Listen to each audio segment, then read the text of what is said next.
Yang berikutnya overthinking, berpikir berlebihan. Ini kebanyakan, mohon maaf ya, emak-emak. Ya, berpikir yang tidak perlu, apa aja dipikirin gitu. Terus ini kalau ada laki-laki seperti ini, ya banyak overthinkingnya, itu jangan-jangan ada jin perempuan di tubuh bapak. Ya.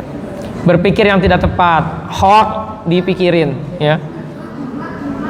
Ini makanya hati-hati bu, kalau pengen jangan overthinking, jangan sering-sering main sosmed, scroll terus aja. Akhirnya banyak ininya, orang lagi mikirin apa tiba-tiba mikirin ada begini ada begitu, padahal kita lagi fokus yang lain gitu. Jadi confused, hilang fokus kita.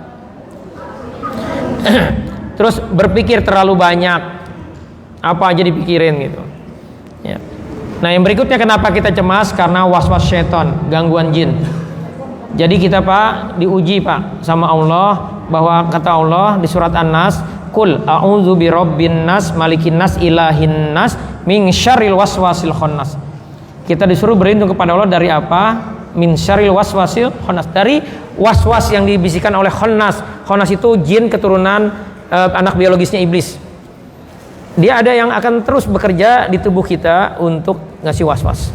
Nah supaya waswasnya efektif, dia masukkan jin-jin yang bukan keturunan iblis, jin nasab dari leluhur kita, jin kasab ya, jin-jin lain dimasukkan ke tubuh kita supaya apa?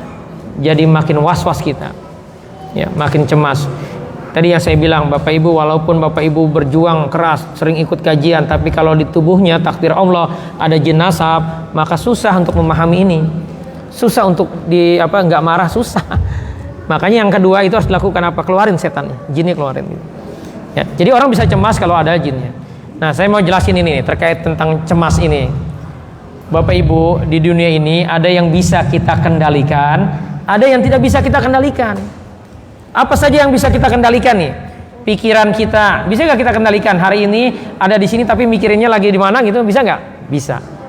Opini kita bisa. Ya. Terus apa yang lagi yang bisa kita kendalikan? Sikap dan tindakan kita. Bapak Ibu hari ini mau senyum, mau badannya tegak gitu merhatiin, atau duduknya malas-malesan gitu, bisa. Suka-suka Bapak Ibu. Keinginan kita bisa nggak kita kendalikan? Bisa. Niat dan tujuan, bisa banget ini. Ya, kita punya niatnya apa, walaupun lagi ngerjain apa, niatnya beda, bisa kita itu. Nah, tapi ingat, semua itu pikiran, sikap, keinginan, niat harus karena Allah, harus ikhlas dan positif supaya kita jadi positif. Nah, ujian ya kita seringnya begini nih bagi yang suka galau nih. Nih kebanyakan tadi saya bilang apa? Emak-emak. Yang enggak bisa kita kendalikan itu yang kita pikirin. Apa yang enggak bisa kita kendalikan? Pikiran tetangga kita, pikiran teman kita, opini mereka, tindakan mereka. Mereka mau gaya apa aja suka-suka mereka. Kita seringkali buka-buka sosmed ngeliat gaya orang, sombong amat nih orang. Kita pikirin gaya orang. Udah akhirnya apa? Stres. Ya. Terus popularitas kita nggak bisa kita kendalikan ini. Ya. Terus kesehatan dan kekayaan kita nggak bisa kita kendalikan. Ini semua given ya, pemberian Allah. Kondisi saat kita lahir, kita jadi anak siapa, sukunya apa, wajahnya seperti apa, itu pemberian Allah. Nggak bisa kita kendalikan.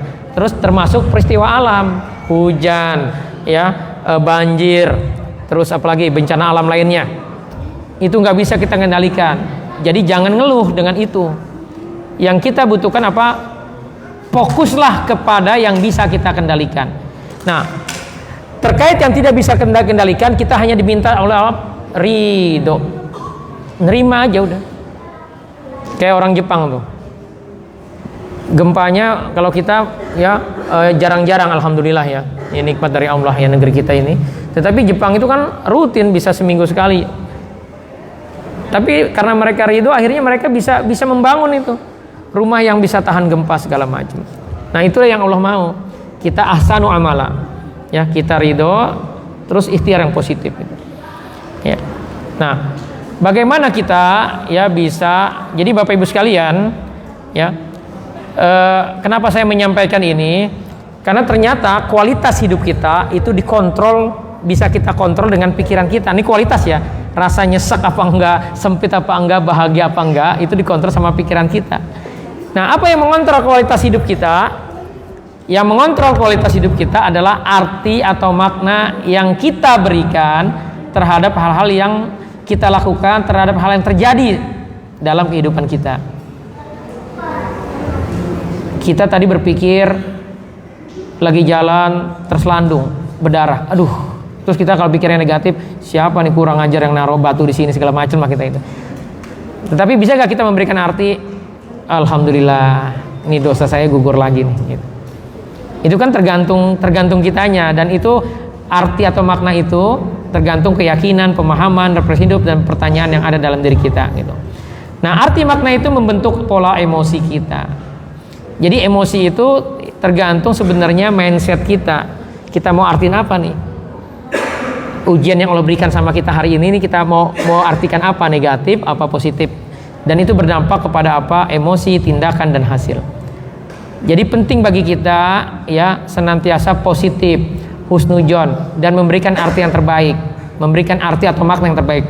Nah, pertanyaan berikutnya, bagaimana kita memberikan arti atau makna supaya hati kita bahagia terus, apapun capaiannya, apapun takdirnya. Caranya adalah begini.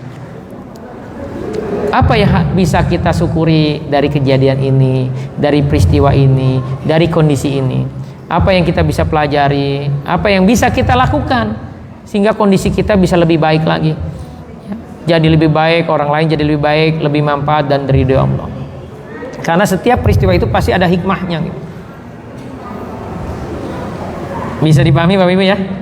Ya. Jadi kurangi apa tadi? Kurangi kekhawatiran kita. Ya, kita hanya Allah meminta kita untuk senantiasa husnudzon. Ya, jangan pernah suudzon dengan Allah. Gitu.